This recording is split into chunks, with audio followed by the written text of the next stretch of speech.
노유진의 100분 토크. 예, 이번 주 100분 토크 시선을 다시 교육계로 돌려보겠습니다. 세월호 참사 직후에 치러진 6.4 지방선거. 비록 야권의 참패로 끝나긴 했지만 그 속에서도 우리가 희망을 발견했던 선거가 있었습니다. 바로 서울, 경기를 비롯해서 전체 17개 교육감 중에 13인의 진보 교육감이 당선됐었죠. 희망의 출발점이 우리 교육임을 보여준 교육감 선거가 끝난 지 벌써 8개월이 흘렀습니다. 그런데 진보 교육감이 지키고 있는 교육 현장 분위기가 심상치가 않아요. 교육감 선거 직후부터 정부가 중앙부처 교육계 인사들을 극우 보수 성향으로 채우면서 갈등 분위기가 계속 고조되어 왔는데요. 얼마 전에 미봉책으로 끝난 누리과정 예산 문제부터 정부의 교육감 직선제 폐지 움직임, 그리고 또 최근엔 대통령의 교육재정 교부금 축소 시사까지 전방위로 정부가 지방교육 행정을 압박하는 모양새입니다. 오늘 이 문제와 관련해서 첫 순서로 6.4 지방선거 최대 이변의 주인공으로 당선 직후 저희 방송을 찾아주셨던, 그래서 그것에 이어서 지금 두 번째 출연이신데요. 조희연 서울시 교육감 모시고 대화 나눠보겠습니다. 어서 오십시오. 안녕하세요. 예, 안녕하세요. 예. 네, 안녕하십니까. 몇 개월 만인가요? 그러니까 한 8개월 됐나? 아닙니다. 한 6개월쯤 됐을 겁니다. 6개월 조금. 됐죠. 네. 그리고 조금 시간이 있었으니까요. 제가 제가 가장 닮고 싶은 분들, 그러니까 서울시 장안에서 가장 말씀을 잘하고 또 가장 적절한 언어 능력을 갖고 계신 세 분을 제가 모셔놓고 말씀을 드릴 수 있다는 게 영광입니다. 아, 우리 닮으려고 그러면 안 돼요. 우리 다 망한 사람들인데. 아니. 뭐 제 얼굴은 닮으셔도 됩니다. 뭐 닮을만 하죠. 비주얼 담당만. 네, 비주얼 담당만 닮으세요. 지금 이제 벌써 한 7개월째 되는데 대학에 있었잖아요. 예. 그러니까 제가 고등학생만 해도 얘기하기가 좀 편해요. 근데 초등학교로 가면 죽음이에요. 완전 이제 말을 쉽게 이렇게 아기자기하게 해야 되는데 정말 고문입니다. 완전히 제가 지금도. 어린이 여러분, 제가 말을 좀 용이하게 해야 되는데.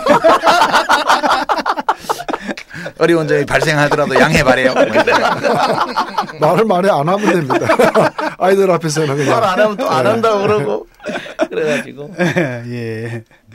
예, 오늘 굉장히 많은 주제가 남아 있습니다. 우리 토크 1, 2, 3로 나눠가지고 하나씩 이제 살펴볼 텐데요. 바로 토크로 들어갈까요? 그러죠, 뭐. 첫 번째 그 주제는 지금 재판이 진행 중인가요? 벌써 기소가 됐나요? 됐습니다. 이제 재판으로 넘겨졌습니다. 지금. 예. 그래요? 관제수가 있으시네. 언제 기소된 거죠? 기소된 게 언제죠? 기소된 게 12월 3일입니다. 최근이죠. 그러니까 4일이 그 선거법 기소 마지막 날인데 하루 전날 딱 했습니다. 그러니까 재판이 지금 들어간 건 아니잖아요. 그런데 우리 본격 들어가지 조희연 않았습니다. 서울시 교육감님이 이렇게 기소됐다는 것도 모든 분이 다 알고 있는 것 같지는 않아요. 그래서 약간 설명을 해주세요. 왜 그러냐면요. 이제 기억하시겠지만 옛날에 광노인 교육감 때 있잖아요. 네. 그래서 광노인 교육감 때는 이게 구속이 되셨잖아요. 예. 구속이 되셨고 이제 뭐 나중에 그게 그 무슨 뭐 이렇게 돈의 성격이라는 게 이런 게 문제가 없다는 게 밝혀지긴 했는데 그래도 이제 2억 원이란 돈이 이게 왔다 갔다 했잖아요. 예. 그래서 이제 사람들이 굉장히 심각하게 생각했는데 제 경우는 일단 뭐 구속된 것도 아니고 불구속 상태니까. 네, 뭐 허위사실 유포라고 하는데 뭐 돈이 왔다 갔다 한 것도 아니고 그러다 보니까 이제 많은 분들이 이게 심각하게 생각하지 않아요. 예, 그래가지고 그렇죠. 이거 내가 지금 기소됐습니다. 이거 심각한 문제입니다. 이거 좀 걱정 좀 해주십시오. 네, 제가 막 그러고 다니고 있습니다 지금. 예, 그때 그 뭐였죠 사안이 그 고승덕 씨죠. 고승덕 후보의 허위사실. 고승덕과 고승덕의 자녀의 영주권 보유 의혹이 있는데 그 의혹을 해명해 달라. 요렇게 저희가 기자회견을 한 겁니다. 그리고 라디오 인터뷰 2번 한 거 그게 전부입니다. 근데 해명해 줬어요. 그러면 그래서 이제 나중에 이틀 후에 여권 사본이 이렇게 제출하고 그랬어요. 그래서 이제 그 이후부터는 중단이 됐고 뭐가 허위 사실이라는 겁니까? 그러면 의혹이 그러니까 있다는 게 그 두 자녀는 본인이 그 다음 날 영주권 아니라 시민권이 있다 이렇게 이제 밝혔어요. 그리고 이제 본인은 영주권이 없다고 그랬죠.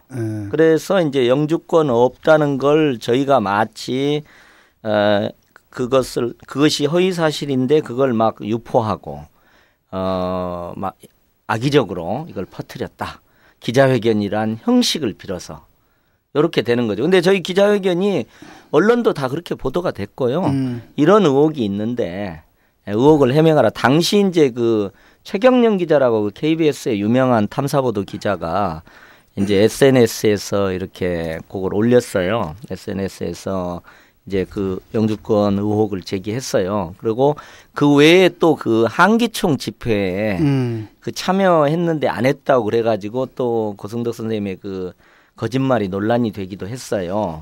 그리고 그 한기총 집회가 어떤 집회냐면 그 세월호 아이들이 왜 돈 없으면은 그냥 그 불국사나 가지 왜 제주도 갔냐 해가지고 논란이 됐잖아요. 예. 그 목사가 이제 그 발언 집회인데 거기에 이제 참석을 안 했다는 식으로 했다가 나중에 밝혀졌죠. 그래서 몇 가지 한 4-5가지 정도의 의혹 사건이 있었어요. 그래서 그걸 4가지 중에 하나로 묶어서 4가지가 지금 의혹이 되는데 해명하라 이렇게 된 거죠. 근데 그걸 사실 이제 제가 좀 억울한 면이 있는데 이게 선관위에서 주의 경고로 끝냈어요.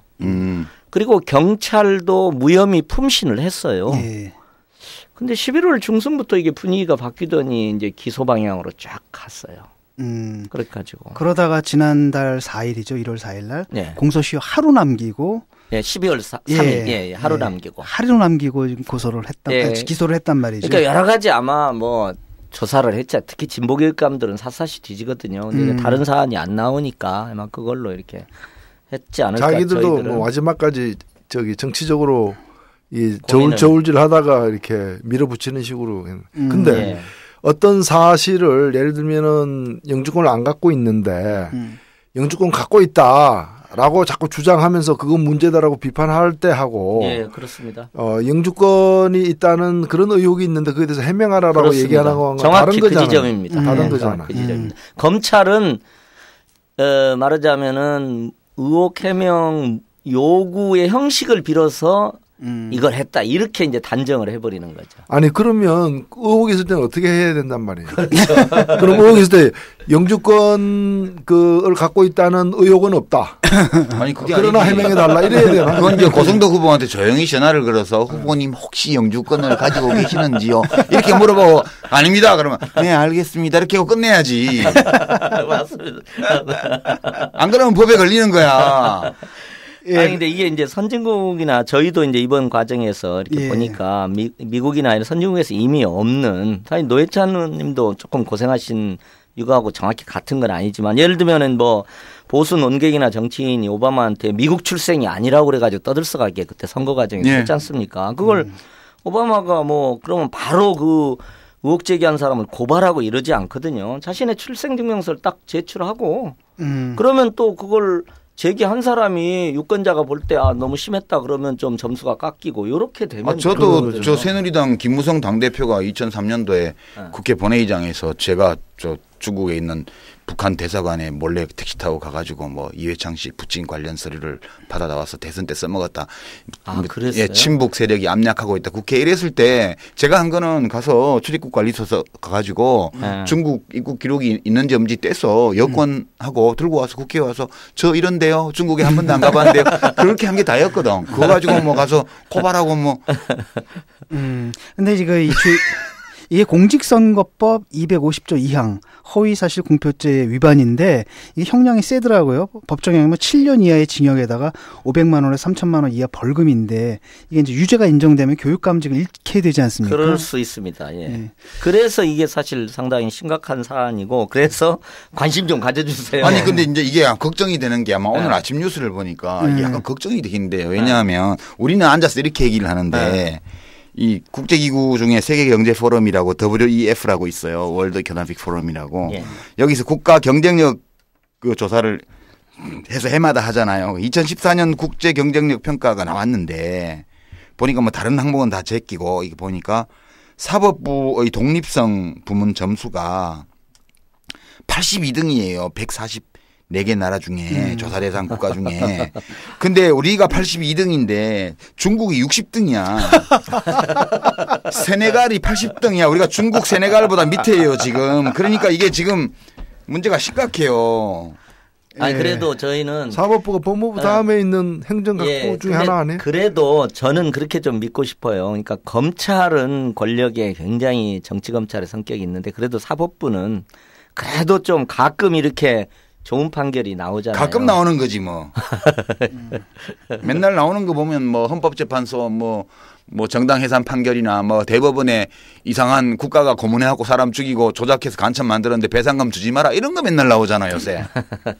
예. 근데 하여튼 그래도 저기 뭐 재판부를 갖다가 우리가 뭐 무조건 믿고 이제 일임할 문제가 아니라 이제 이 방송을 통해서 많은 분들도 이제 알고 계시게 되겠지만 이제 관심을 갖고 적극적으로 발언을 해야죠.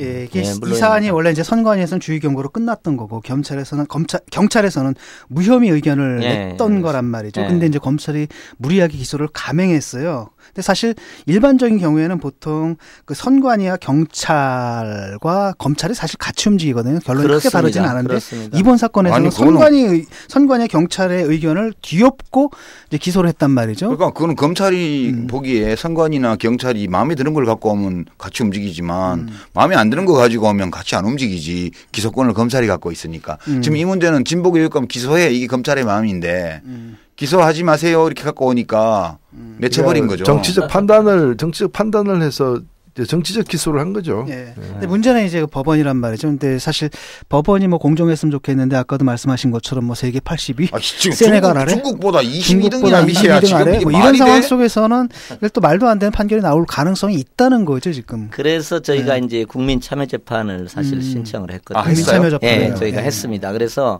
2월 6일 날 이제 참여재판을 할 것인지를 이제 재판장이 결정을 해요. 재판장이 결정해요. 그래서 이제 만일 국민참여재판이 되면 이걸 들으시는 분들도 배심원으로 불려올 수 있으니까 배심원으로 불려오면 적극적으로 가시죠. 뭐. 아니 뭐 그거는 뭐 굳이 그렇게까지 얘기 안 하실 필요는 없는 것 같고 그냥 뭐 우리가 국민참여재판에 기회가 오면 또 참여하는 게 우리 시민들의 그런 또 의무죠, 그죠? 그렇죠. 건전한 시민의 의무죠. 권리이자 의무죠. 그렇게 말을 하는 게 좋겠죠. 검찰은 뭐 국민참여재판에 대해서는 반대하겠네요. 검찰은 이미 반대했고요. 반대 그분들이 국민을 싫어하더라고 보니까. 그거야 아니 국민참여재판은 재판장의 권한을 국민들에게 나눠주는 건데 검사들이 왜 싫어하지? 아니 그 사람들이 검사들은 뭐 싫어하겠죠. 되도록이면 국민과 안 만날라 그러죠. 아, 그래서 안 부닥치려고 이제 어두운 골목을 배회하고 있는. 하지만 검찰이 그런 의견을 냈다 그래도 뭐 법원에서 그렇게 결정하는 건 아니고. 법원에서도 현명한 판단을 일단. 그러니까 국민참여재판 여부 결정이 2월 6일 되고요. 그렇게 되면 아마 3월 말쯤이나 만일 국민참여재판을 하게 되면 그렇게 된다고 생각하고 저희가 이제 이게 아무래도 그 검찰의 그런 점이 있고 또 사법부의 전반적인 분위기도 있고 그래서 이제 저희가 국민들의 좀 뜻을 저를 또 선출한 국민들의 뜻을 묻는 방식으로 해야 되겠다 이렇게 왜냐하면 이 사안 자체는 굉장히 단순한 거죠. 예.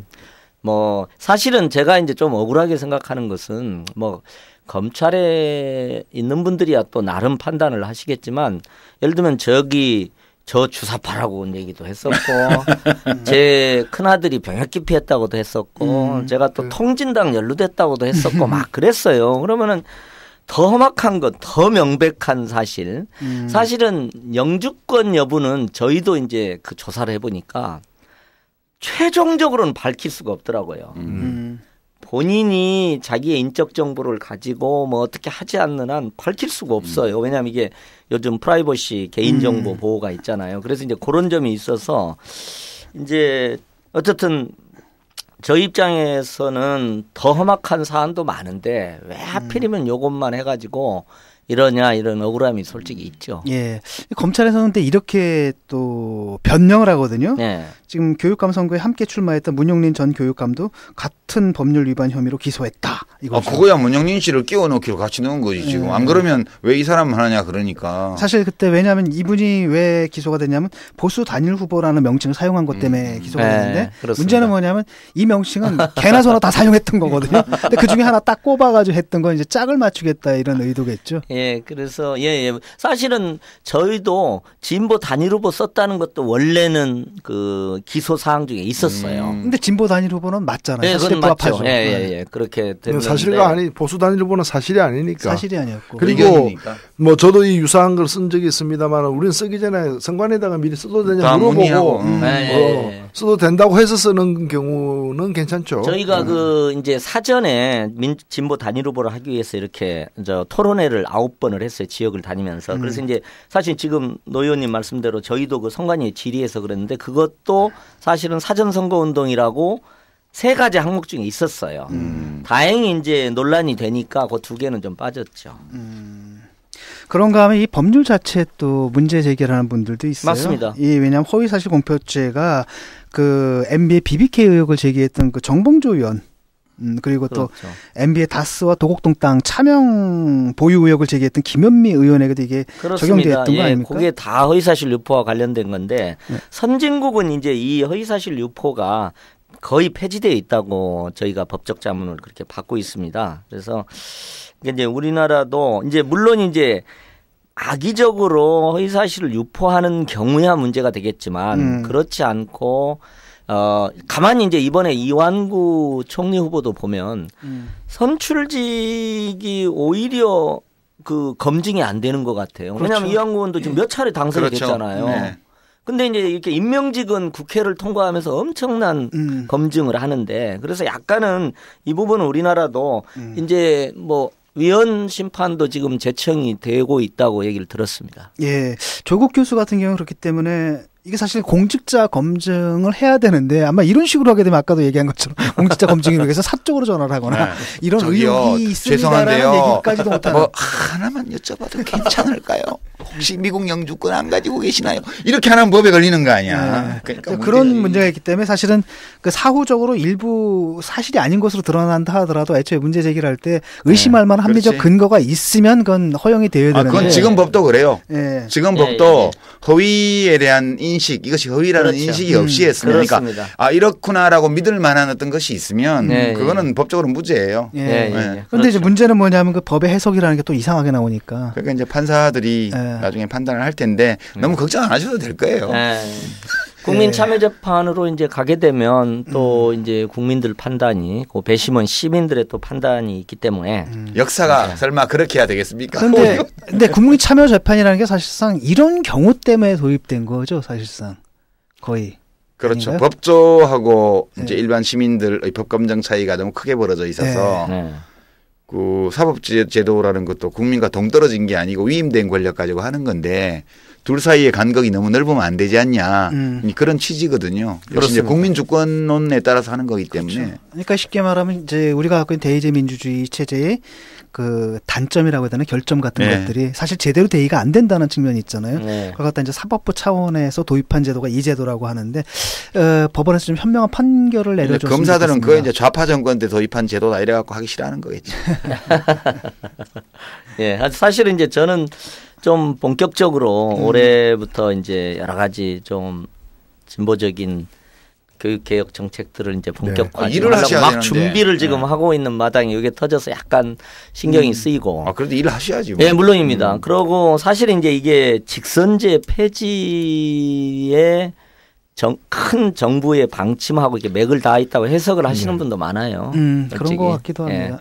지방자치발전위원회에서 뭐 사실 교육감 폐지가 내부적으로 합의된 사항이라고 그래요. 근데 이게 너무 이게 눈치 보이니까 국민들 이걸 내놨다 넣었다 내놨다 넣었다 지금 그러고 있어요. 줬다 뺏는 거는 문제가 심각하거든. 그렇죠. 선출권을 국민한테 준 거 아니야. 그렇죠. 그렇습니다. 줘서 몇 번 해보다가 이제 니네 하지 마.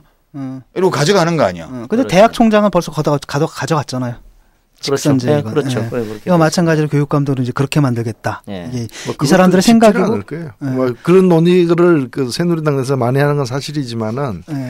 뭐 점점 이제 민심도 이제 변해가고 있고. 아니 뭐 지들은 언제까지나 정권 장악하고 그러니까. 국회 장악하고 있나? 그래서 뭐 반드시 다음 선거 그렇게 된다고 우리가 이제 그렇게 미리 검토할 아니 필요는 그 없을 새누리당이 반성 좀 해야 돼. 왜냐하면 인사청문회 장관 인사청문회 제도도 지들이 도입한 거 아니야. 거잖아요. 야당할 때 주장해가지고. 그 다음에 그 국회 선진화법도. 그럼 자기들이 해서 한 거 아니야. 위헌 소송을 하더라는데 그걸 보고 이 사람들 도대체. 그렇죠.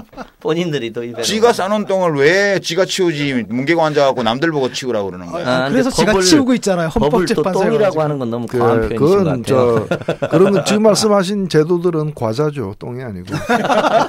더 인사청문회 대상을 더 넓혀야 되는 거죠. 내가 너무 새누리 입장으로 가까이 갔구나.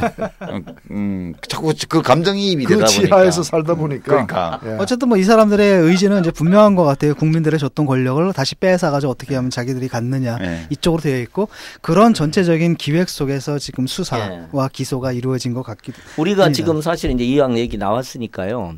이제 직선제 문제와 관련해 가지고 지금 교육자치와 일반 지방자치의 관계를 미래지향적으로 어떻게 설정할 거냐 하는 큰 문제가 있고 제가 교육감 선거를 하면서 교육감을 하면서 보니까 우리가 향후 뭐 총선이나 대선이 있잖아. 이게 이제 국가 개혁 비전을 둘러싸고 경쟁을 하는 거잖아요. 그러면은 여러 가지 굵직굵직한 국가적 개혁 의제가 좀 부각되고 그게 국민들이 수용해야 될 것 같아요.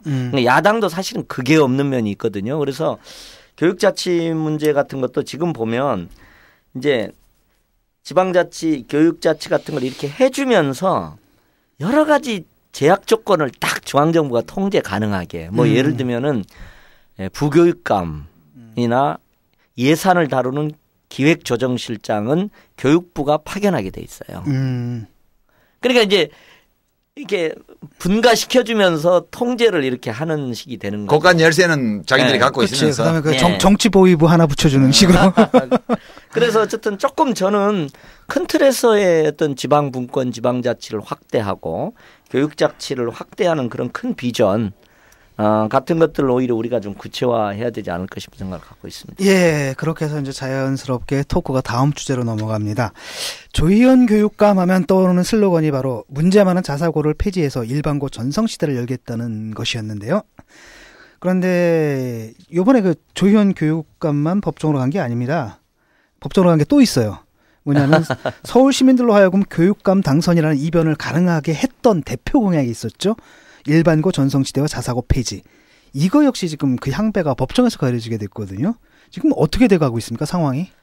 예. 그러니까 이제 제가 이제 자사고 평가가 5년마다 한 번씩 돌아오거든요. 그게 이명박 정부 때 2010년에 도입됐고 2011년에 도입됐습니다. 그래서 5년마다 한 번이 돌아오는데 제가 5년마다 한 번 돌아오는 평가 권한을 가지고 이제 이 자사고를 폐지하거나 축소하겠다고 덤벼든 셈이거든요. 예, 그렇게 돼서 저희가 어쨌든 그 과정은 좀 복잡하게 정됐지만 최종적으로는 작년에 14개를 평가했는데 그중에 8개를 취소 대상으로 놓고 8개를 놓고 그중에서 이제 2개는 여러 가지 원래 설립 목적에 맞게 운영하겠다고 해서 그리고 뭐 심지어는 뭐 그 일반고하고 동일하게 면접권 없이 추천만으로 선발하겠다. 선발 효과에 기대지 않겠다. 그래가지고 이제 2개는 빼고 6개만 취소를 했습니다. 근데 이제 이것도 다 교육자치 불완전하고 연관되는데 교육부가 직권 취소를 할 수 있어요. 그래서 그냥 직권 취소 해버렸죠. 그래가지고 그냥 일주일 천하로 끝났죠. 그럼 어떻게 되는 그래서 겁니까? 그럼 이제 제가 또 가만히 있을 수가 없잖아요. 그래가지고 요걸 일종의 이제 행정심판을 대법원에 한 번만 그러니까 단심으로. 1심입니다. 단심으로 대법원에 저희가 그걸 이제 제소를 해서 이제 행정심판을 기다리고 있는 겁니다. 그렇게 돼 있습니다. 근데 일단은 법적으로 이제 그 교육부가 그 취소 처분할 수 있는 권한이 있는 거 아니에요? 예, 지방자치법상으로 현재로서는. 예, 그렇습니다. 예, 그것까지는 뭐 합법인데 문제는 이것이 과연 교육감의 권한이냐 교육부 장관의 권한이라는 것은 이제 말하자면 법적 한번 심판을 받아볼 지점이 있는 거고 그래서 이제 저희가 제기를 했죠. 근데 이제 문제는 또 교육부가 또 편법을 쓴 게 일단 2014년은 그렇게 막 그 각축을 했는데 시행령을 또 딱 바꿨어요. 그래가지고 올해 2015년에는 못하게 돼요. 예, 못하는 게 원래 그 조항이 뭐냐면 이 자사고 평가 권한은 교육감이 갖는다. 단 교육부 장관과 협의하게 돼 있어요. 근데 협의라는 것은 어쨌든 그냥 뭐 결정권을 교육부 장관이 갖고 있는 건 아니잖아요. 그렇죠. 근데 시행령을 뭐라고 바꾸냐면 이 협의는 동의를 의미한다고 딱 바꿔버렸어요. 그 시행령이 모법의 위임 범위를 넘어선 거라고 볼 수 있죠. 지금 제가 지금 네. 여기 의원님들은 잘 아시겠지만 시행령으로 편법으로 법을 이렇게 법과는 정반대되는 바를 하는 게 너무 많아요. 네, 뭐 그런 게 있습니다. 누리과정도 지금 심지어는 다 그렇게 돼 있습니다. 그래서 다 문제가 되는 거예요. 근데 그런 부당한 시행령 개정 자체가 네. 사실은 현행 어떤 법과 시행령에 따라서는 그렇게 하면 안 된다는 거 아니에요. 동의하는 게 아니라는 의미 아닙니까? 네, 그렇습니다. 예. 어찌 보면 자기들이 월권하고 있다는 걸 갖다가 스스로 시인하는 꼴이 되는. 그래서 이제 올해 25년에는요 11개가 있거든요. 거기에 이제 제가 뭐 몇 개를 취소하면 취소의 최종적인 권한을 교육부가 가져버리는 거예요. 올해는 싸움은 하면서 제가 갖고 있었어요. 일단 일반적인 견해로는. 근데 그것까지도 지금 그렇게 바뀌어 있습니다. 이거 지금 전망은 어떻습니까? 근데 아까 말씀하신 것처럼. 근데 지금 사법부의 큰 흐름에서 보면 네. 뭐 재선을 들어주기가 대법원 가서 뭐 제대로 나오는 거 봤어요 요즘? 네, 쉽지 않은 지점이 좀 있는 것 같아요. 더더구나 시행령까지 바꿔버린 상태여서 그래서 제가 이제 이거 하면서 고민을 한 게 이제 맞아 만들어진 자사고 일부를 폐지하거나 축소하는 싸움의 방식, 정책 집행 방식보다는 훨씬 더 대안적인 제도를 딱 만들어 가지고 예. 이 자사고의 특권이라든가 뭐 이런 여러 가지 외고의 특권들을 좀 완화하는 그런 제안을 가지고 밀어붙이는 방식 이런 것들. 그래서 저는 이제 앞으로 그런 대안적인 게 뭘까를 지금 정책 마련을 하고 있고요. 예. 그리고 다음에 이제 정말로 3차 민주정부가 들어선다면 이런 의제들 다 갖고 있어야 되는 거죠. 이게 바로 개혁 의제가 되는 것 같아요. 예. 따져놓고. 그러니까 예를 들면 지금 현재와 같이 말하자면 문제가 많고 일반고를 이류 학교로 황폐화시키는 고교 선발 제도를 전면적으로 그럼 어떻게 개편할 거냐. 우리가 안을 딱 갖고 있고 그걸 국민들한테 공표하고 이렇게 좀 하는 게 어떨까 생각도 들었어요. 예. 근데 한편으로는 이제 비판도 좀 나오고 있습니다. 네. 왜냐하면은 그 처음에 이제 취임을 하셔가지고 뭐 아직 뭐랄까 토대가 튼튼하지 않은 상태 속에서 자사고 취소를 좀 너무 빨리 시행하려고 함으로써 일단 학부모들이 반발하잖아요. 예. 또 모시중들도 반발하고 그러다 보니까 정부가 그걸 빌미로 이제 개입해가지고 모든 걸 원점으로 되돌려놓는 그런 사태가 벌어졌는데 좀 전에 말씀하신 것처럼 약간 우회로를 갈 수도 있지 않았을까요? 예. 그런 논리가 이제 애정이 없이 그냥 비판하는 분에서 하시는 분도 있지만 또 애정을 갖고 그런 말씀을 하시는 분도 있어요. 예. 있으시고 저도 그 부분이 이제 경청이 되는데. 이제 현실은 이런 점은 좀 있더라고요. 우리가 좀 불행한 면이 있는 거죠. 왜냐하면 5년마다 한 번씩 돌아오는데 2014년에 요걸 안 하면 5년이 그냥 그렇죠. 가버리면 10년이 된 제도는 더 손대기가 어렵잖아요. 그렇죠. 그래서 저도 사실은 그렇게 조언하시는 분 말씀처럼 하고 싶었는데 네. 어쩔 수 없더라고요. 이거 악역을 그냥 맡아야 할 수밖에 없겠구나 그리고 하나 이런 생각이 좀 들었어요. 의제로는 남겨놓을 수가 있잖아요. 어쨌든 이렇게 그 행동을 함으로써. 예.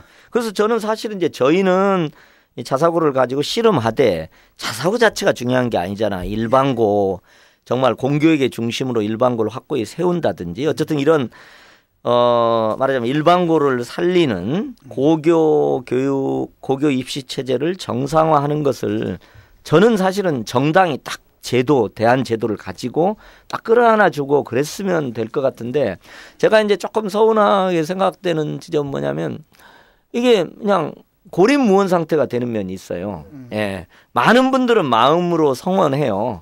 특히 일반고의 학생, 학부모님들은 열렬히 지지해 주시고 그런데 이제 언론에 날 때는 말 없는 지지는 안 드러나잖아요. 그러니까 제가 언제나 아마 여기 그런 고민 많이 들었을 거예요. 말 없는 다수는 그냥 잘한다고 하고 있고 이해관계를 달리하는 침해당한다고 생각하는 소수들은 아주 격렬하죠. 아주 격렬하고 또 그걸 이제 보수 언론이 막 증폭해 주니까 이게 좀 그러더라고요. 보니까. 아니 뭐 당선되신 것 자체가 일반고 전성시대를 갖다 내걸고 또 자사고 폐지까지 내걸고 당선된 것 자체가 학부형들이 뭘 원하고 있는가는 드러났다고 봐요. 그렇죠. 확인됐다고 보는데 다만 이제 이걸 구체적으로 이제 폐지시키는 과정에서는 그 이제 당사자인 자사고 학부형들이 그분들이 반발할 가능성이 더 높은 분들이고 그렇죠. 그분들이 반발하고 나머지는 이제 구경하고 있는 상황이 되니까 그런 데서 이제 겪는 어려움이 있는 건데 일단 의제화시킨 것은 성공한 것 같아요. 그렇습니다.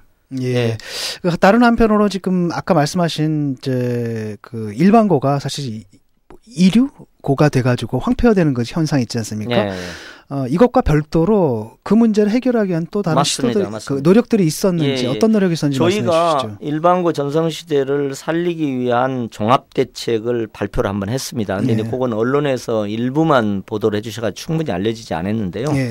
저희가 여러 가지 특별히 이제 재정도 전 요즘 교육청 재정이 굉장히 어려워요. 근데 일반고 1개교당 저희가 1억 2천만 원씩 내려보냈어요, 올해. 그럴 정도로 저희가 없는 예산 이렇게 쭉 해가지고 재정 지원을 대대적으로 하는 것을 포함해서 여러 가지 일반고를 지원하기 위한 정책들을 저희가 이미 발표를 했고요. 이제 그런 노력을 갖고 있고 궁극적으로는 고교 입시 선발 제도를 좀 바꿔야 될 것 같아요. 잠깐 제가 말씀드리면 이런 면이 있더라고요. 고교 입시 선발 제도가 어떻게 돼 있냐면요. 전기에 특성화고가 있고 외고 자사고가 있어요. 좋은 데가 전기에 다 있어요. 그다음에 후기에 일반고가 있어요. 그러니까 이게 일반고가 옛날에 일반고 여기 나오시면 다 일반고 나오셨을 거거든요. 되게. 그럼 옛날에 일반고가 안 된 이유가 거기 있어요. 전기에 좋은 데가 다 있으니까 다 거기 가고 거기 못 간 학생만 모이게 그러니까 심지어 거죠. 특성화 학교를 못 간 학생들이 일반고를 가는 거예요. 옛날에는 공고, 상고 이런 데가 뭐 특별한 친구들이 거기를 갔는데 그렇습니다. 지금은 오히려 잘하는 아이들이 거기 못 가는 아이들이 일반고. 맞습니다. 특성화고가 요즘은 옛날 실업고가 아니거든요. 그러다 보니까 이제는 실업고도 못 갈 학생이 일반고로 다 오고 외고 뭐 자사고 갈 때 다 간. 외고는 그나마도 이제 중학교 성적이 중요하거든요. 근데 이제 자사고는 성적 플러스 돈까지 3배 수업료를 내야 되니까 그거까지 딱 해서 학생들 다 빼져버리고 그러고 오니까 그래서 궁극적으로는 요 고교 입시 선발 제도를 좀 바꿔야 되겠다. 요게 사실은 다음 저는 총선 대선 의제이기도 해야 된다고 봐요. 근데 문제는 그 선발 제도의 권한이 교육감한테 있는 건 아니죠. 그렇죠. 이게 법적인 문제가 있더라고요. 저도 지금 손을 대보려고 그러니까 이게 법상으로 돼 있어가지고 교육부랑 이제 해야 되는데 교육부는 또 박근혜 정부 교육부잖아요. 뭐 교육 자체권은 강화돼야 되지만은 이 문제는 그 나라 전체의 교육제도와 관련된 맞습니다. 부분이기 때문에 오히려 이걸 뭐 지방에서 각각 격파하듯이 싸우는 것보다 힘을 모아가지고 전국적 의제로서 푸는 게 더 좋을 수도 있어요. 저는 그러니까 지금 이제 말이 일반고가 중심이 돼요. 공교육이니까 공교육이 일반고가 중심이 되는데 일반고가 뭔가면 다 빠져나간 기타 등등고고 지금 그렇습니다. 맞아 기타 등등고예요 이게. 그러니까 일반고가 2류고 일반이 아니라 2반고가 된 상황이니까 이걸 정상화시키는 거 아니에요. 그렇습니다. 그러니까 이건 국가 교육 정책 차원에서 사실 다뤄야 돼요. 아니 그래서 저는 진짜 혹시 이 얘기 듣는 그 정당 정책 담당하신 분들이 있으면 고교 입시제도하고 대학 입시제도를 저는 다음 총선 대선에 중심 의제로 부각시켰으면 좋겠다.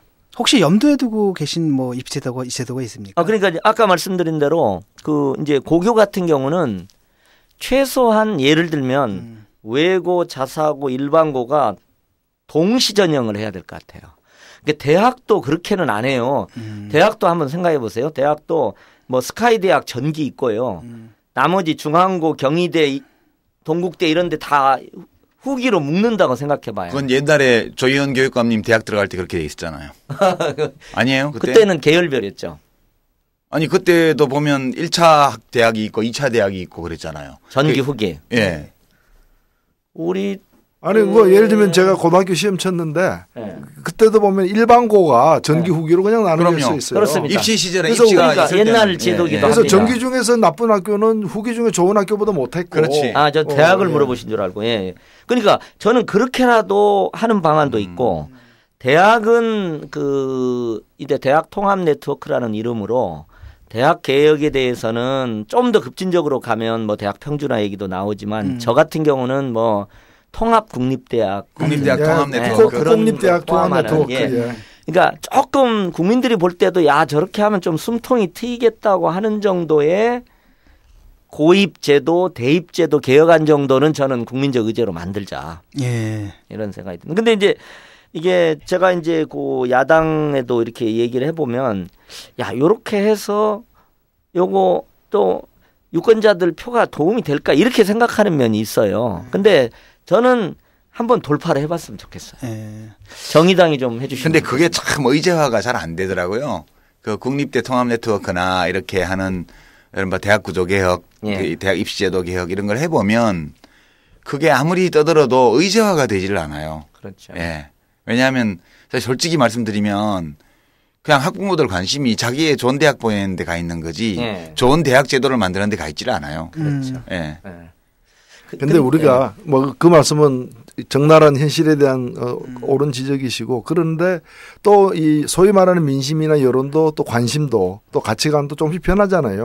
그렇기 때문에 얘기를 실제로 해보면은 교육이야말로 그 어떤 분야보다도 혁명이 필요한 분야라고든 인식들이 다들 있기 때문에 이걸 좀 뭐 우리가 세금이나 통일비용에 대한 인식도 조금씩 달라지듯이 세월호 이 과제에 대해서도 다시 이제 세팅을 해야죠. 학부모님들의 마음이 조금 지금 유시민 선생님이 얘기한 것하고 좀 달리 좀 그래도 새로운 개혁을 받아들이는 방향으로 마음이 좀 바뀌고 있지 않나 하는 저는 약간의 기대 어린 평가를 좀 갖고 있어요. 왜 그러냐면 저도 이제 이 교육계에서 이렇게 조금 보면 지금 현재 방식으로 안 되겠다. 소모적이기도 하고 중산층 이하의 학부모는 따라가기도 힘들고 미래지향적이지도 않고 이거 바꿔야 된다는 것까지는 다 동의를 해요. 그래서 이제 사실은 그 입시 경쟁, 현재 입시 경쟁에 부응하는 암기식 교육이 아닌 다양한 교육 실험들이 이루어져요. 근데 현재 제도가 딱 버티고 있어요. 그러다 보니까 이제 예를 들면 혁신학교 같은 것도요. 초등학교는 잘 돼요. 왜냐하면 대학 입시로부터 멀리 떨어져 있잖아요. 근데 이제 중학교 가면 이게 벌써 입시 생각해야 되나? 고등학교 가면 이제 뭐 대학 입시가 턱 밑에 와 있으니까 이렇게 돼 있는 거죠. 그래서 저는 제가 지난 토요일에 금요일에 강명초등학교라고 혁신학교 중에 아주 대표적인 초등학교가 있습니다. 거기를 갔다 왔는데 저는 현재 이 입시 경쟁 질서로부터 좀 떨어져 있는 대안적이고 창조적인 그런 교육 실험들이 막 일어나고 있습니다. 지금. 이것들이 그냥 죽어버리는 게 아니고 이게 막 커져가지고 궁극적으로는 제도를 바꾸라는 큰 압력으로까지 확 하는 저는 그 병목 지점에 와 있는 것 같아요. 누군가가 이걸 터뜨려 준다면 그런 점이 있을 것 같아요. 예, 한 가지 궁금한 게 있는데 지금 뭐 새누리당도 그렇고 그다음 정부 집권 여당도 그렇고 그다음에 그 소위 보수적인 진영들 있잖아요. 교육계에 이 사람들은 일반고 과정 황폐화되고 있다는 현실을 인정을 하나요? 합니다. 당연하게. 그럼 그걸 갖다가 어떻게 그 문제를 해결할 거라고 얘기를 하나요? 그 사람들은? 그러니까 그 점에서는 역으로 현재 질서를 유지하잖아요. 솔직히 지금 박근혜 정부 들어서 교육부가 현재 질서, 우리는 현재 질서를 바꾸려고 하는 입장이고 그 현재 질서를 바꾸기 위해서는 아래로부터 다양한 교육 실험이 이루어져야 되잖아요. 근데 이게 하다가 막 질곡이 되잖아요. 그렇게 해서 이제 없어져 버리기도 하고 약화되기도 하고 이렇게 되는데 현재 뭐 교육부에서도 다 인정을 합니다. 인정을 하고 근데 요 입시 경쟁 질서 같은 걸 바꾸지 않으면 그대로 놓아두고 조금 일반고 뭐 지원 정책 조금 하는 거죠.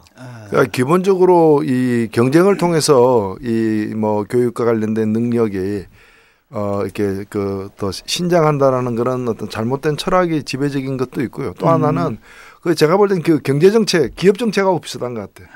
이 대기업 센 놈, 그렇죠. 잘하는 사람 더 투자해가지고 더 키워내는 그걸 중심으로 그러면 일종의 낙수효과식으로 나중에 경제가 다 나아진다는 식으로 잘하는 애들의 경쟁력을 더 높이는 것이 전체의 어떤 교육의 어떤 평균 학습 능력이나 이런 능력을 갖다가 제고시킨다는 그걸 저는 이렇게 표현을 하는데요. 일종의 지금 현재 교육 경쟁 시스템은 넘버원이에요. 1등만 의미가 있는 거예요. 1등이 아닌 사람 다 별것이 없는 존재가 됩니다. 근데 이제 저는 세월호를 겪으면서 나는 변화의 바람이 있다고 봐요. 진보교육감 대거 당선도 그런 건데 우리 아이 하나하나가 얼마나 가정에서 소중한 존재들입니까? 근데 학교에 들어가는 순간 1등이 못하면 너는 별거 아니야가 되죠. 별거 아니한 학생은 적응 방법이 뭐이겠어요? 엎드려 자는 겁니다. 에너지를 전략해서 퇴근 순간, 아니 학교 벗어난 순간부터 자기가 하고 싶은 걸 하든지. 아니 뭐 1등 아니어도 잘 다니던데. 아니 좀 이제 우리가 문제가 심각하긴 하지만 또 너무 과장하는 건 해법이 아닐 것 같다는 생각이. 제가 아이가 지금 중2거든요. 중3 올라가는데 중3 올라가면 이제 바로 고등학교 입시가 입시는 아니지만 여하튼 고등학교 입학하는 그렇죠. 문제가 와 있어요. 압박이죠. 예, 그렇게 와 있는데 보면 뭐 1등 안 해도 그냥 다녀요. 가서 이제 뭐 가서 공차는 재미도 있고, 그렇습니다. 예, 공차는 재미도 있고, 그러고 뭐 지가 1등 못하는 거에 대해서 크게 불만이 있거나 나는 꼭 1등을 해야 되겠다 이런 것도 아니고 그냥 어느 정도 뭐 그는 왜 공부를 그렇게 못하니라는 말을 안 듣는 정도, 뭐 그 정도면 대충 만족하고. 선생님이 이제 가정교육이 또 아니 그 애들마다 다 다른 것 같아요. 다른 것 같은데 이제 문제는 이런 거죠. 사실 이제 경쟁 사회가 이렇게 있고. 이제 대학이 그 경쟁 시스템의 아주 핵심 하여튼 매듭으로 이렇게 있는 것 같고 그리고 이제 초등학교 유치원은 거기서 좀 멀리 떨어져 있으니까 거기는 막 블루오션도 좀 있고 이렇게 한데 그렇습니다. 대학 입시를 들어가면 레드오션이란 말이에요. 네. 그러면 이제 애들을 어릴 때는 블루오션 쪽에 물 맑은 데 놔두더라도 언젠가는 얘가 그렇죠. 4급수 5급수가 있는 데 와서 살아야 되잖아요. 그렇습니다. 그러니까 걔를 격리시켜서 보호해서 좋은 교육 환경에서 자라게 한다고 해서 꼭 그 아이한테 좋은 건 아니라고요. 이게 우리가 현실을 바꿀 수 있으면 좋은데 바로 바뀌지 않을 거기 때문에 물이 탁하고 공기가 오염되어 있는 조건에서도 병 안 걸리고 살려면 여하튼 눈치도 볼 줄 알아야 되고 분위기 파악도 할 줄 알아야 되고 공부도 아주 남들한테 무시 안 당할 만큼은 해야 되고 그리고 나가서 사회에 나서 묵고 살려면 뭐 특별한 기능 같은 거 하나 있어야 되고 네.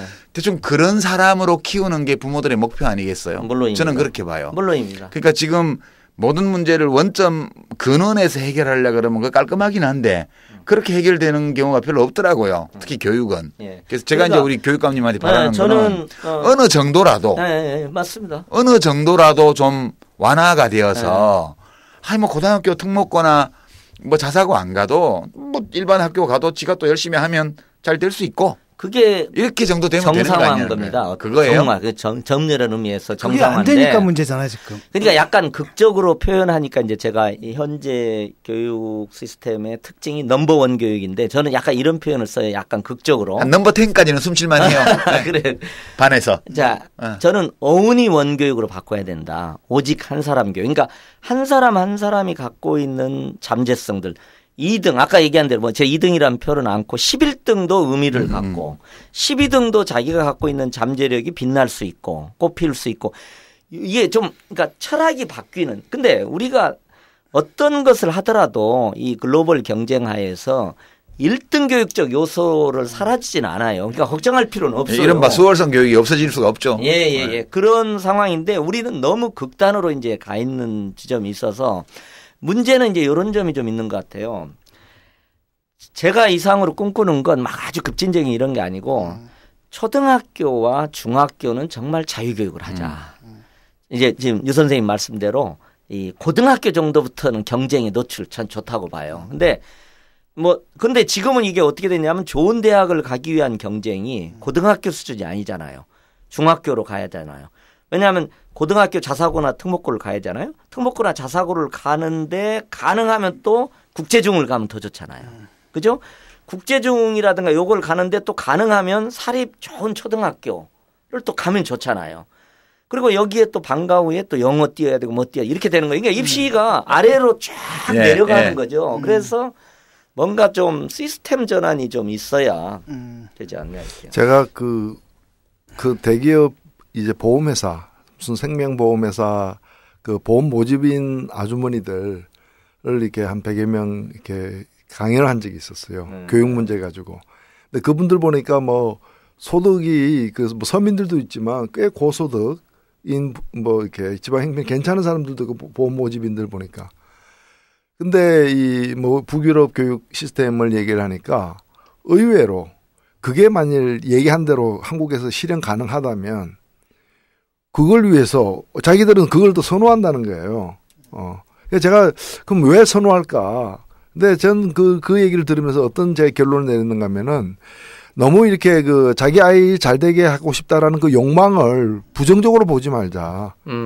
또 욕망을 없애고 그런 잘못된 욕망이니까 굉장히 이제 뭐 보편적으로 이렇게 다 잘 크는 그렇습니다. 이념적으로도 우수한 이상적인 이런 걸 제도를 택하자 이런 식으로 이렇게 몰아가서는 안 된다고. 나는 오히려 그렇죠. 그 욕망을 인정하고 좋은 욕망. 그렇습니다. 저는 지금 혁신학교 잘 되잖아요. 또 선호도도 높잖아요.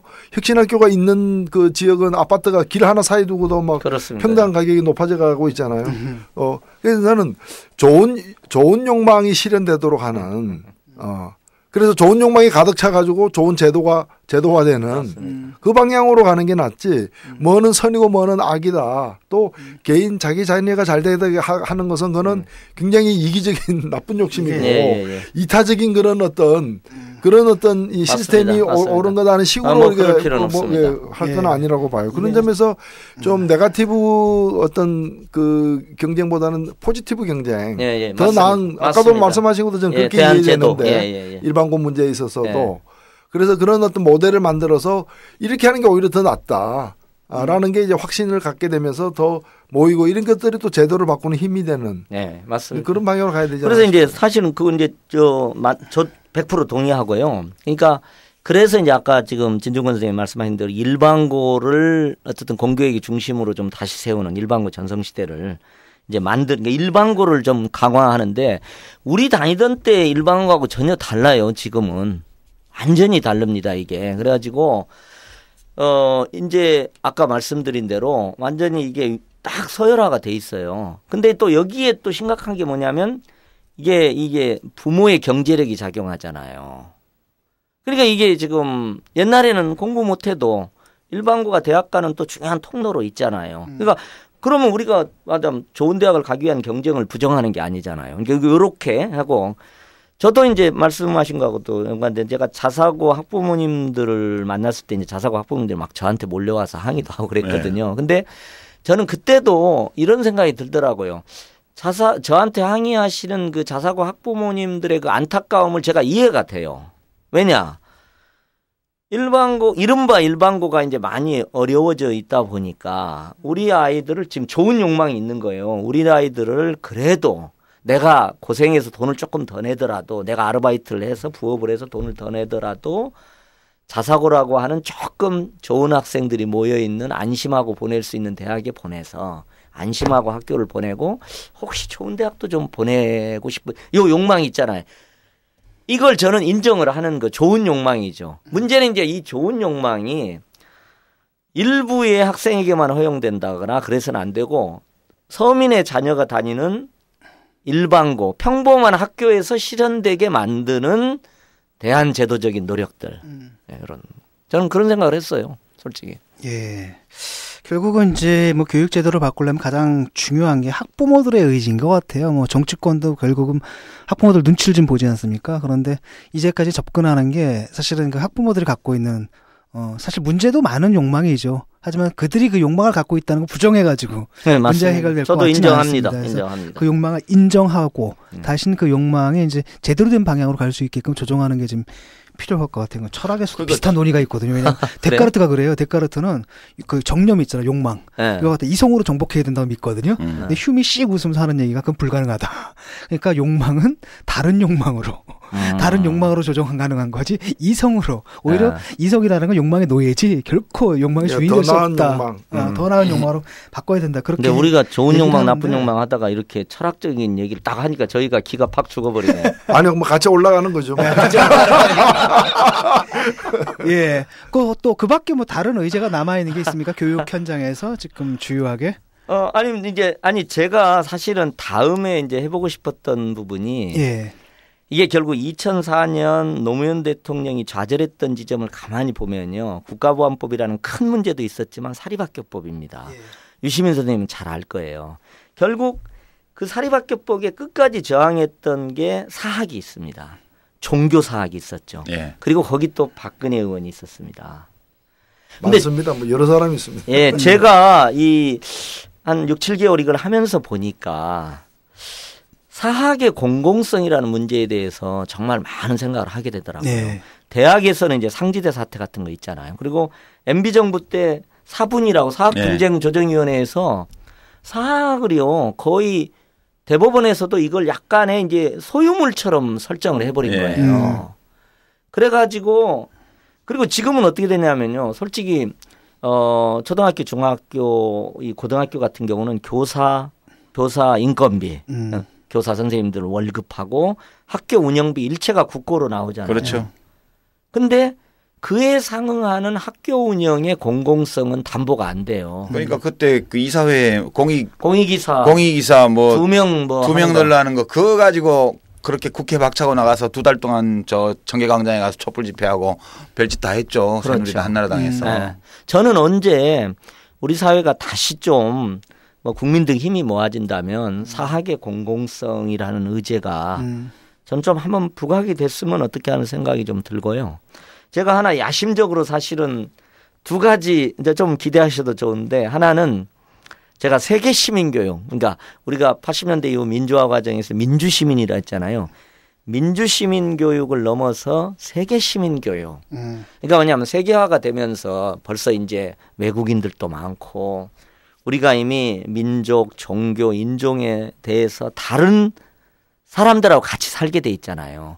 정말 이런 새로운 조건에서 우리 아이들이 정말 개방적인 대한민국 국민이지만 세계 시민이라고 하는 뭐 이른바 이중국적 인식을 정말 갖는 존재로 키우고 싶은 그게 제가 야심적으로 하나 갖고 있는 생각이고요. 2번째 하나 제가 요건 이제 제가 교복 입은 시민 프로젝트다. 우리 아이들을 교복 입을 시민으로 대우하자. 우리 사회에서 시민으로서의 그 권리를 보장받지 못하는 주체가 2 집단이 있는데 군인하고 학생이다. 군인을 군복 입은 시민으로 대우하는 발상의 전환이 필요하고 학생을 교복 입은 시민으로 하자. 그래서 여러 가지 이제 저희가 학생 자치, 학생들의 자율결정 능력, 심지어는 학생 참여 예산, 그다음에 뭐 여러 가지 학생들이 학교의 의사결정 과정에 폭넓게 참여하는. 근데 우리는 야 임마 너네들은 막 피교육자인데 막 선생님이 알아서 하지 이렇게 돼 있잖아요. 그래서 좀 그런 그 학생 자치 활성화 프로젝트를 제가 조금 계획하고 있습니다. 예. 개봉 박두입니다 지금. 네. 제가 좀 건의하고 싶은 게 하나 있어요. 예. 뭐냐면 이런 거거든요. 우리 학교에서 좀 배웠으면 좋을 게 제가 이제 현장 고발 프로그램들을 보잖아요. 그럼 사람들이 너무나 어처구니 없이 당하는 거예요. 뭐 전세금 계약할 때 뭘 잘못해가 전세금 다 날리고, 뭐 무슨 오피스텔을 하나 샀는데 뭘 잘못해가지고 뭘 알아보지 못해가지고 그 평생 모은 돈 다 날리고. 그러면 뭐 보이스피싱이라든지 등등등등 보면 너무나 어처구니 없는 것들에 사람들이 그렇게 쉽게 당하더라고요. 근데 우리가 옛날에 왜 실과 같은 거 했었잖아요. 기술교육. 지금도 해요. 그러니까 그런 데다 정작 들어가야 될 게 이런 건 것 같아요. 이게 우리가 금융자본주의 살 때 반드시 알아야 될 그런 거 있잖아요. 그 최근에 왜 관련해서 프랑스에서 그 17살 먹은 김나지움 11학년인가 그 여학생이 자기 트위터에 올린 게 문제가 돼서 시끄럽게 논쟁이 붙었잖아요. 트위터에 140자로 이제 나는 뭐 무슨 호메로스의 시인가 뭐 시를 4개국어로 이렇게 다 해석하는데 그러나 주택임대차 보호법이라든가 뭐 이런 거는 전혀 모른다 나는 이렇게 올렸어요. 그러니까 학교에서 배우는 내용이 내가 살아가는데 쓸데가 없다. 그래서 그게 이제 폭발적으로 호응을 받아서 맞아 학교에서 가르치는 게 정말 사는데 쓰잘데기 없어 이런 흐름이 하나 생기고 다른 한편으로는 야 학교가 너한테 모든 걸 다 가르쳐줘야 돼? 지금이 어떤 시대야. 너가 맘만 먹으면 학교에서는 시를 배우고 주택임대차 보호법 같은 건 네가 알아보면 다 알아볼 수 있어.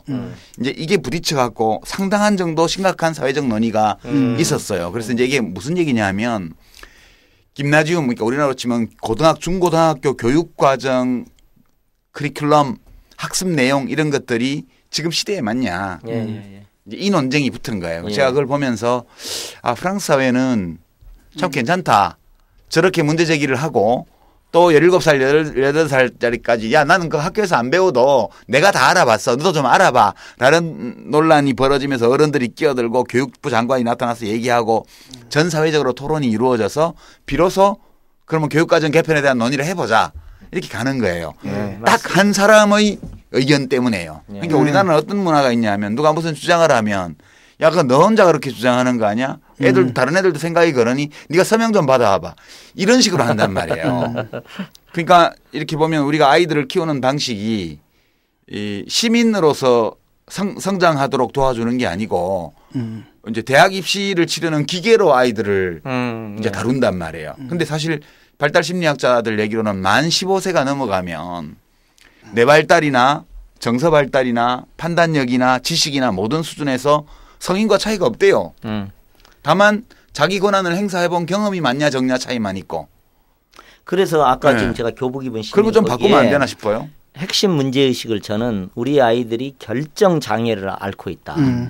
자기 결정 능력, 자율 결정 능력을 학교에서 가르치질 않아요. 그걸 요구하지도 않아. 그렇잖아요. 그런 거 하려고 그러면 혼내요. 혼내죠. 지도 선생님이 불러가지고 너 왜 그런 식으로 해라고 하죠. 그래서 이제 저는 그런 면에서는 우리의 교육에 대해서 심각한 한번 고민을 그러니까 학생들을 그런 자율적인 주체로 그리고 학생들이 또 그런 자율적인 어떤 토론 능력을 가지고 제기한 게 공론광장에 지금 프랑스처럼 제기돼 가지고 사회적 논쟁도 하고 이런 어떤 변화가 좀 많이 있었으면 좋겠어요. 그리고 다른 데서는 이미 17, 18이 되면 어른하고 차이 없이 자기 권리가 뭔지 알고 자기 의무가 뭔지 알고 자기가 어떤 식으로 자기의 권한을 행사해서 의사결정을 해야 되는지 알고 그 책임을 내가 어떻게 감당할지 생각해보는 사람으로 17, 18이면 벌써 다 크는데 우리는 요즘은 대학 가도 대학의 수강 신청도 엄마가 관리해 준다 그러고.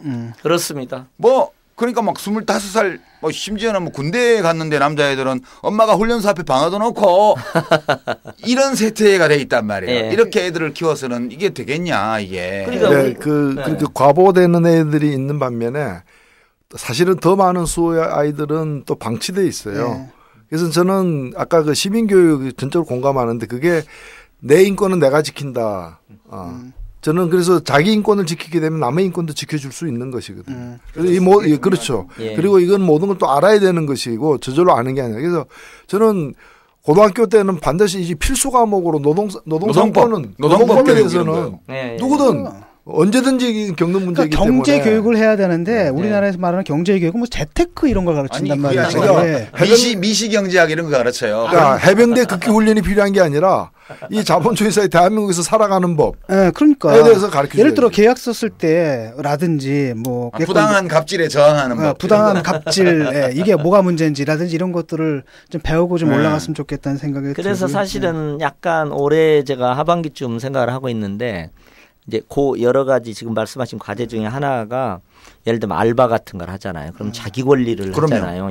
그래서 청소년 노동인권 지원센터 같은 걸 만들려고 생각을 합니다. 그래가지고 그래서 외부 강사 조직해가지고 아이들 강의도 듣게 사실 하고. 교육이라는 게 아이들을 어른으로 키우는 게 교육인데 그렇습니다. 우리나라에서는 어른이 다 된 애들을 지금 아이로 관리하고 있어요 지금. 그렇죠.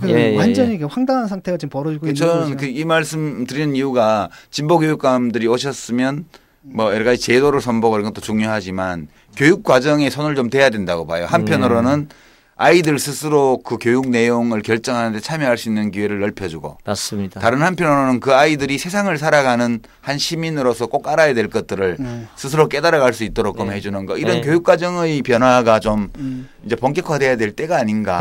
그것이 이제 큰 틀에서는 저희가 이번 이제 1월 1일자에 민주시민교육과를 만들었어요. 그래서 이제 민주시민교육과에서 좀 정확히 지금 유 선생님이 얘기하신 그런 과정들이 우리 교육과정 안으로 좀 들어와야 되겠죠. 그 교육 문제는 여기까지 하고요. 또 조희연 교육감님 좀 모셨는데 조희연 교육감님이 이제 교육감이시자 동시에 이제 사회학자시거든요. 그래서 이제부터는 토크 3에서는 되게 과격한 사회학자시네요. 과격하세요? 균형 잡힌 사회학자. 아니 균형 안 잡혀 있어요. 요즘 균형이 좀 잡히신 거예요. 어쨌든 균형 잡힌 과격한 사회학자이신데요. 어떻습니까? 이제 이렇게 자기를 좀 이중화를 좀 해볼 필요가 있을 것 같아요. 지금 사실은 저도 많이 지금 고민을 하게 되더라고요. 예를 들면 제가 가장 화두로 갖고 있는 게 운동과 행정은 어떻게 다른가, 그렇죠. 어떻게 달라야 되는가. 예, 바로 그거죠. 시민운동이나 사회운동과 진보적인 행정은 어떻게 다른가. 이제 사실 그 화두가 좀 있습니다. 사회학자로서는 상당히 이제 이상적인 목표를 추구할 수밖에 지금까지는 뭐 고민을 할 필요가 없었잖아요. 그렇죠. 솔직히 운동이라는 건 도덕적 내지는 정의적 관점에서 옳은 것을 얘기하면 되죠. 주장하면 되니까. 네, 주장하면 되는데 정말 저도 이제 그런 면에서 좀 부끄러운 점도 있고 그런데 이제 요즘은 많이 생각을 해요. 그래서 제 스스로 대답을 해봐요. 운동과 행정은 어떻게 다른가. 그거에 대해서 이제 제가 하나 갖고 있는 것은 운동은 뭐 이것도 너무 운동을 제가 폄하하는 것이는 아니어야 될 거라고 봅니다만 단일 변수 분석을 한다면 행정은 다변수 분석을 해야 되는구나. 이런 그렇죠. 생각이 조금 들어요. 그러니까 하나는 1차 방정식이고 이쪽은 5차 방정식. 5차 방정식입니다. 이를테면 해를 구하기가 힘들어.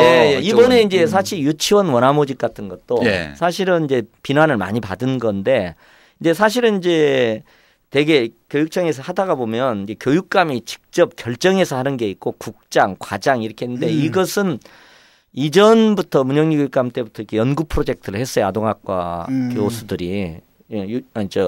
유치원 전공으로 하시는 분들이 해가지고 거기서 이제 연구 프로젝트가 나와서 시행을 했는데 이게 이제 여기 생각하면 이제 유치원도 크게 보면 두 연합체가 있어요. 그러면 유치원들의 이해관계가 어떻게 반응할까? 유치원 조직들은 또 어떻게 반응할까?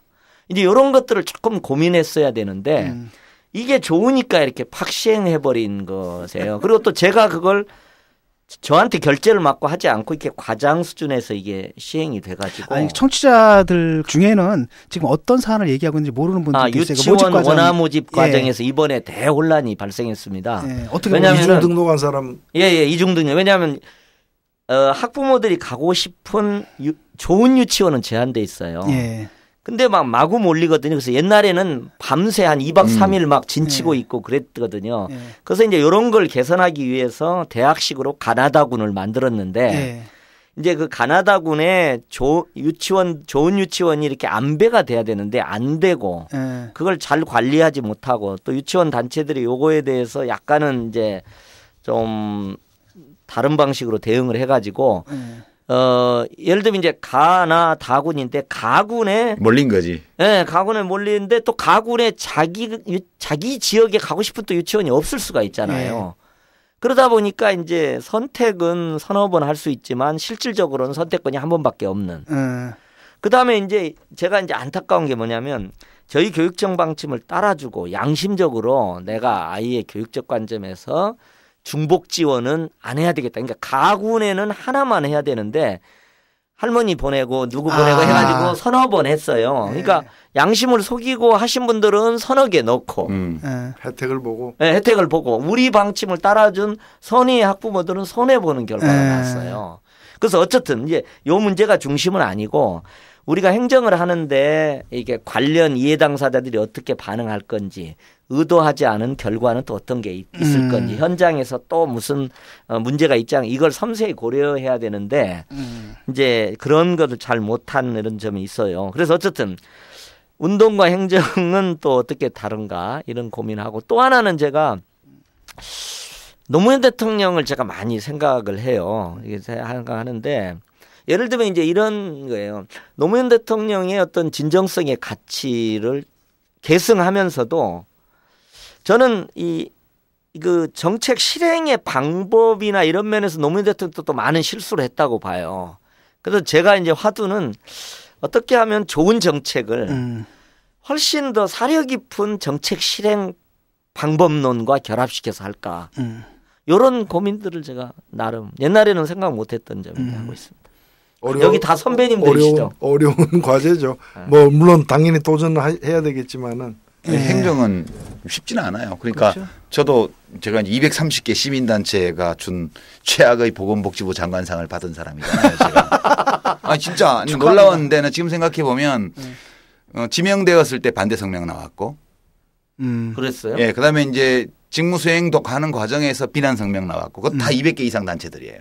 퇴임할 때 만 시지탄은 있었으나 지금이라도 퇴임해서 다행이다. 그렇게 나왔어요. 그 이제 중심에 참여연대가 있었어요 그 당시에. 그랬어요. 그 중심에. 네. 근데 왜냐하면 제가 낸 솔루션이 해법이 그분들 방정식 체계에는 안 맞았던 거예요. 네. 그러니까 딱 어떻게 규정하냐면 시장주의 이렇게 딱 규정해버리고 신자유주의. 그다음부터는 대화가 안 돼요 전혀. 그러니까 이제 지금 조희연 선생님은 뭐 교육감님은 저보다 훨씬 그쪽에 뿌리가 깊은 상태에서 지금 오셨으니까 좀 봐줄지 모르겠는데 되게 무섭거든요. 그 단차 방정식 가지고 들이대면.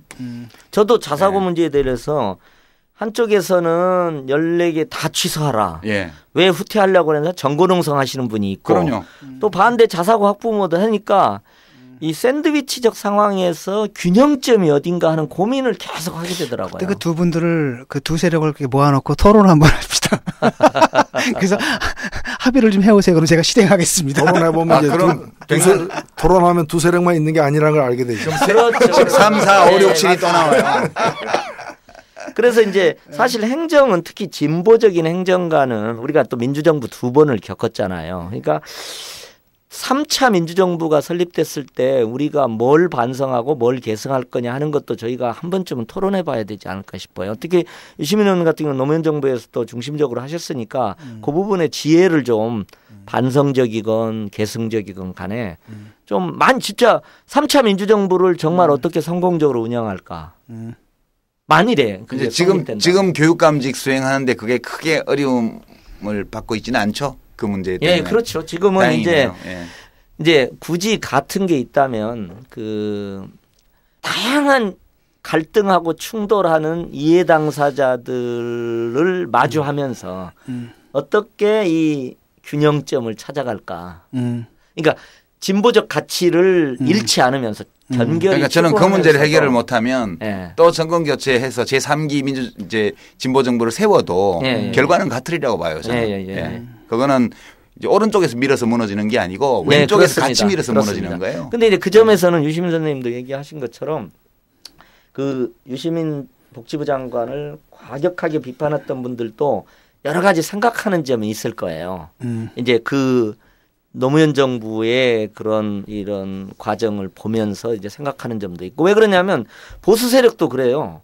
보수 세력도 박정희 정부 말기에는 지금 보수 언론이라고 하는 경우가 다 싸잡아서 박정희 비판을 했잖아요. 그래서 박근혜 정부를 대하는 보수 언론의 태도는 다릅니다. 그렇잖아요. 옛날에 그 자기들도 편승했던 반박정희 흐름으로 하면은 자기한테 궁극적으로 마이너스라는 생각을 할 수 있잖아요.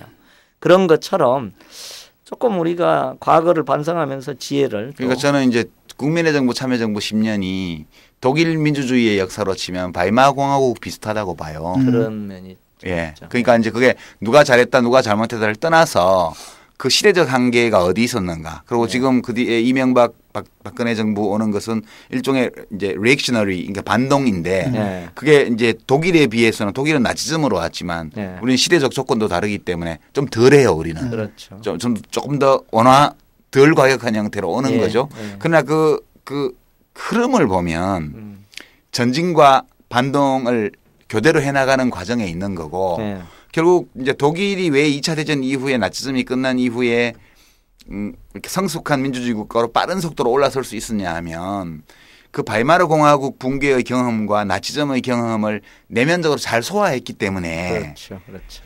이제 좌우 모두가 필요한 반성과 성찰을 하고 그러고 공존하면서 어떻게 이제 자기가 생각하는 이상을 향해서 갈 수 있을까 이런 점들에 대해서 굉장히 많은 이제 그걸 생각한 거거든요. 결국 저는 지금 이 교육을 포함해서 지금 진행되고 있는 이런 사분위 같은 분쟁 조정 기구가 지금은 분쟁 조장 기구로 돼 있죠. 그다음에 사학들이 지금 상지대니 저 광주의 조선대니 해가지고 다 20년 전 사학 분규 있을 때 상황으로 가고 있죠. 그리고 법원들이 지금 완전히 거꾸로 가는 판결들을 줄줄이 내리고 있죠. 이게 이제 반동기에 나타나는 특성들이거든요.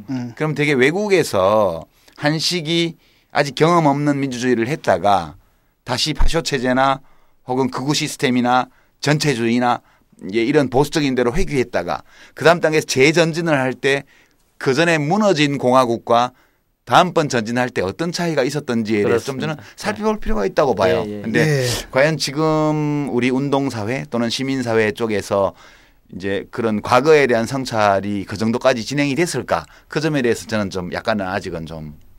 근데 이제 오히려 그거는 이제 2차 세계대전 이후에 독일 같은 경우에는 이제 나치가 불법화되고 해산됐기 때문에 또 그런 것이 또 새로운 어떤 독일 민주주의를 성찰하는 것이 가능했다고도 보는데 우리는 보면 나치도 살아있고 바이마르의 추억을 갖고 있는 또 그 방식 관성에 있는 또 이제 야당도 이제 그대로 있는 속에서 또 서로 이제 이 두 집단이 또 뭐 가장 또 이 독과점을 지금 누리고 있는 상황이기 때문에 좀 더 어렵긴 하죠. 그렇죠. 어쨌든 이제 말씀을 들으면서 그런 생각이 들었어요. 지금 그 이른바 진보 진영이라고 해야 되나요? 뭐 그렇게들 부르니까 그렇게 저도 그렇게 부르겠습니다만 그 내에서의 커뮤니케이션에도 좀 문제가 있는 것 같아요. 물론 이제 시민단체들은 이상의 관점에서 비판할 수밖에 없는 부분도 있지만 비판을 할 때는 행정을 직접 담당한 사람들, 뭐 정부든 지자체든 아니면 교육청이든 간에 그분들은 현실에서 수많은 변수들을 고려하면서 또 그걸 해야 되잖아요. 거기에 대한 이해가 좀 있었으면 그걸 이해를 하면서 좀 더 현실적이고 구체적인 비판들을 하는 게 좋을 것 같고 또 다른 한편으로는 또 이제 행정을 하시는 분들은 또 이 사람들 얘기를 그냥 뜬구름 잡는 얘기라고 칠 건 아니고 그 중에서 또 반성할 건 반성하고 하면서 이렇게 뭔가 우리 내의 커뮤니케이션이 이루어져야 되는데 보면은 거의 뭐 이상과 현실이 그냥 부딪혀서 아무 소득 없이 끝나는 경우가 많거든요. 더 왼수야 더. 더 왼수가 되는 우리가 지난번에 얘기했지만 생각이 아주 다른 사람하고는 별 만날 일이 없으니까 괜찮아. 근데 생각이 비슷한데 조금 다른 사람이 있잖아요. 여기들하고 다 원수가 돼.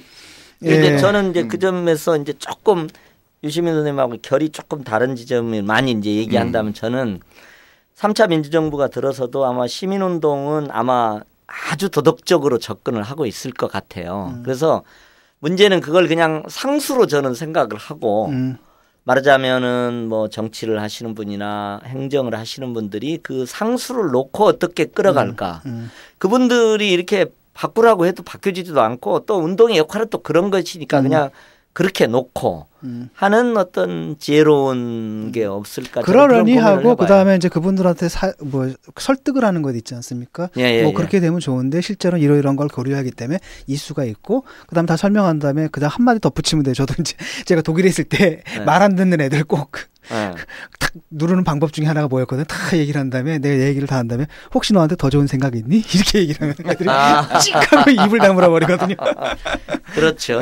대안적인 게 뭐냐 네가 생각하는. 좀 전에 이제 유수민 씨가 이제 말씀해 주신 게 지금 우리 사회 자체가 지금 보수화된 이런 분위기들 거의 이걸 뭐 나치 시절과 빗대가지고까지 말씀을 해주셨는데 지금 상황이 그런 건 사실이잖아요. 뭐 나치까지 아니죠. 나치까지는 아니지만 완화된 형태로 굉장히 완화된 형태로 사회가 엄청나게 보수화된 건 사실인 것 같습니다. 그건 문화에서도 나타나거든요. 요즘 나타나는 뭐 영화만 봐도 흥행한 거 보면 명량 뭐 이런 거잖아요. 충. 그다음에 국제시장 뭐 효. 그다음에 요즘 뭐 1994 뭐 복고풍들 이런 것들이 물론 경영생활을 정치성은 없지만 그게 이제 무의식적으로 갖고 있는 어떤 사회가 과거로 돌아가는 데 대한 어떤 문화적 반응으로 나타나는 거거든요.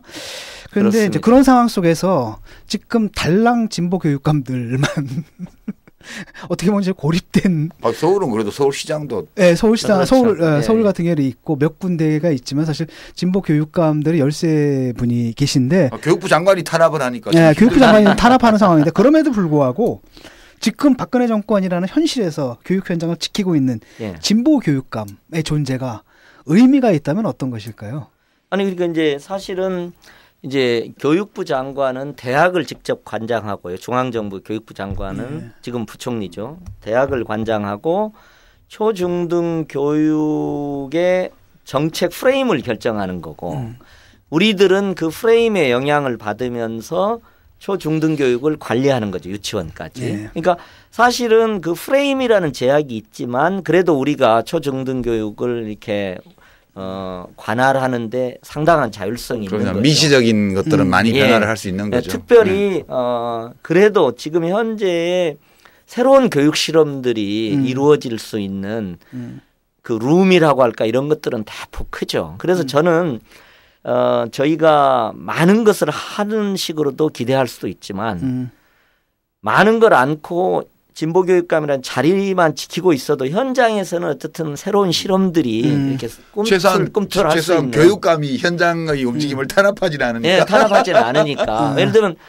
제가 이제 선거 과정에서도 고맙게 이제 생각하는 부분이 혁신학교 학부모님들 있잖아요. 네. 혁신학교 교사들 진짜 엄청 노력했어요. 저희가 뭐 요청한 것도 아니고 돈 들인 것도 아닐 거 아니에요.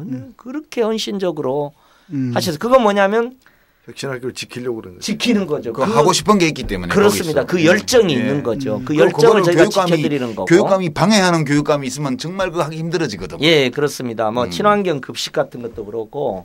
그래서 사실은 뭐 자사고라든가 이렇게 그러니까 제도를 고치는 것은 교육감하고 교육부 장관하고 이렇게 일치가 돼야 고쳐지고 이게 일치되지 않으면 이제 자사고처럼 그냥 깨갱 해버리는 상황이 이제 나타나는 거고. 그러니까 제도는 그렇지만 제도 내에서 다양한 교육적 실험들은 과정은 할 수 있죠. 굉장히 많은 룸이 있습니다. 구조는 못 바꿔도 과정은 조절할 수 있습니다. 그리고 이제 그런 새로운 실험들이 구조와 제도를 바꾸는 또 새로운 힘이죠. 그렇죠. 양적 변화가 질적 변화를 초래한다고. 그러니까 중요한 게 굉장히 스몰 석세스인 것 같아요. 그 스몰 석세스들의 그 경험이라든지 이런 것들이 바깥으로도 좀 많이 알려졌으면 좋겠거든요. 네, 그리고 저희 노유진의 정책 카페에서 그런 역할을 우리 뭐 서울시 교육감이 널널이 한 분이라서 그런지 우리 아들이 학교 다니는 거 보니까 널널이하게 다니더라고요. 그러니까 좋아요. 그게 이제 학교 현장이 그 영향을 받거든. 선생님들 사회, 교장 선생님이 우선 영향을 받고 학교 사회가 영향을 받으니까 아이들이 영향을 받아요. 근데 보니까 뭐 널널이하게 다니더라고요. 그래서 괜찮네. 뭐 그렇게 생각하죠. 예. 예, 오늘 저 여러 가지 얘기를 나눴습니다. 첫 번째로 청취자 여러분들께서 반드시 관심을 갖고 지켜봐 주셔야 할 것이 이제 조희연 교육감에 대한 검찰의 무리한 기소 그리고 그 재판의 과정들 결코 안심할 수 있는 상황은 아니잖아요. 큰 일이 벌어질 거라고 우리가 믿지는 않지만 그럼에도 불구하고 또 결코 넉넉히 안심할 상황은 아닌 것 같습니다. 시민들의 관심이 좀 절절한 부분이 있겠고요. 또 다른 한편은 지금 교육 현장에서 벌어지고 있는 일들, 진보 교육감들이 하고 있는 여러 실험들이 어떻게 지금 가로막혀 있으며 그럼에도 불구하고 진보 교육감들이 어떤 작은 성공들을 이뤄내고 있는지 이런 부분에 대해서 좀 관심을 가져주셨으면 합니다. 오늘 그래도 제가 저 학부모 중에 한 사람인데 서울에 학부모를 대표해서 아니 뭐 그것보다 좀 이제 마음 푸근하게 학부모들한테 한 말씀 해주세요. 저희 집사람도 가끔은 듣는데 교육감 나오시면 들을지도 몰라. 아니 지금 제가 이렇게도 얘기를 합니다. 그러니까 우스갯소리인데 이제 저를 적극 성원하고 해주십시오. 저 안 하면 제가 개겨버릴 겁니다. 서울 교육감이 개기면 저 대개 자녀들이 개기게 됩니다. 제가 많은 악영향을 받습니다. 제일 무서운. 그래서 제가 저를 성원해주지 않으면 개겨버리겠다. 그럼 대개 아이들이 괴롭습니다. 직격탄을 맞습니다. 이런 건데 저희가 어쨌든 여러 가지 어려운 어쨌든 한계 내에서도 그래도 미래지향적인 새로운 교육 실험들을 저희가 정책적으로도 이렇게 하고. 또 그런 새로운 교육 현장에서 실험이 가능한 어쨌든 여유와 공간과 룸을 저희가 나름대로 이렇게 만들어 드리려고 생각을 합니다. 그리고 궁극적으로는 학교 현장에서 교사 선생님들이 신이 나서 주도적으로 새로운 실험들을 해주시고 그다음에 또 학생이 훨씬 더 자기주도적인 그런 적극성을 발휘해줘야 우리가 새로운 교육이 출현하지 않을까 이런 생각을 저는 갖고 있습니다. 그래서 저도 부족하지만 열심히 노력하겠습니다. 그래서 함께 좋은 서울 교육을 만들어 갔으면 좋겠다 이런 말씀을 드리고 싶습니다. 고맙습니다. 고맙습니다. 오늘 조희연 교육감님 바쁘신데도 자리 함께 해주셔서 너무 감사하고요. 좋은 말씀 들려주셔서 청취자를 대표해서 제가 감사드리겠습니다. 수고하셨습니다. 고맙습니다.